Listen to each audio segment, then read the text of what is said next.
ಇದ್ದೀರಾ ಜನಸೇವಾ Kannada TV news. ಇಂದಿನ ಮುಖ್ಯಾಂಶಗಳಿಗೆ ಸ್ವಾಗತ. ಮೈಸೂರು ಸಿದ್ದರಾಮಯ್ಯನ ಹುಂಡಿಯಲ್ಲಿ ಸಿಎಂ ಸಿದ್ದರಾಮಯ್ಯರವರು ಮತ ಚಲಾಯಿಸಿದರು. ತಾಪಮಾನ 2-3 ಡಿಗ್ರಿ ಸೆಲ್ಸಿಯಸ್ ಏರಿಕೆ. ಏಪ್ರಿಲ್ 29ರಿಂದ ರಾಜ್ಯದ 11 ಜಿಲ್ಲೆಗಳಲ್ಲಿ ಮಳೆಯಾಗುವ ಮುನ್ಸೂಚನೆ. ಮಂಡ್ಯ ಲೋಕಸಭಾ ಕ್ಷೇತ್ರದ ವ್ಯಾಪ್ತಿಯ ನಾಗಮಂಗಲ ತಾಲೂಕಿನ ಇಜ್ಜಲಘಟ್ಟ ಗ್ರಾಮದ ಮತಗಟ್ಟೆಯಲ್ಲಿ ಕೃಷಿ ಹಾಗೂ ಜಿಲ್ಲಾ ಉಸ್ತುವಾರಿ ಸಚಿವರಾದ ಎನ್ ಚೆಲುವರಾಯಸ್ವಾಮಿರವರು ಇಂದು ಮಧ್ಯಾಹ್ನ ಮತ ಚಲಾಯಿಸಿದರು.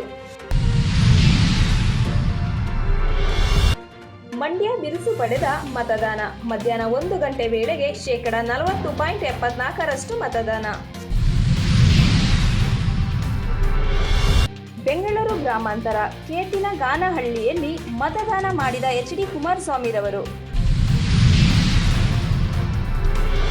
ಕರ್ನಾಟಕ ರಾಜ್ಯ ಸರ್ಕಾರ ಆಹಾರ ಆಯೋಗದ ಅಧ್ಯಕ್ಷರಾದ ಡಾಕ್ಟರ್ ಕೃಷ್ಣ ಅವರಿಂದ ಅಶೋಕನಗರ ನ್ಯಾಷನಲ್ ಚಿಲ್ಡ್ರನ್ಸ್ ಸ್ಕೂಲ್ನಲ್ಲಿ ಮತ ಚಲಾಯಿಸಿ ಮಾತನಾಡಿದ ಅವರು, ಸಂವಿಧಾನ ಎಲ್ಲರ ಹಕ್ಕು, ಪ್ರತಿಯೊಬ್ಬ ಪ್ರಜೆಯು ತಪ್ಪದೆ ಮತ ಚಲಾಯಿಸಬೇಕು ಎಂದು ತಿಳಿಸಿದರು.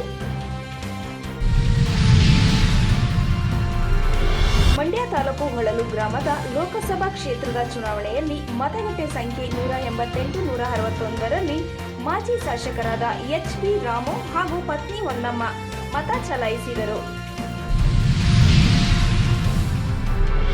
ದೇಶದ ರಕ್ಷಣೆಗಾಗಿ ರಾಹುಲ್ ಗಾಂಧಿ ಅವಶ್ಯಕತೆ ಇದೆ. ಮಂಡ್ಯದಲ್ಲಿ ಕಾಂಗ್ರೆಸ್ ಮುಖಂಡರಾದ ಮುನ್ವರ್ ಪಾಷಾ ಹೇಳಿಕೆ.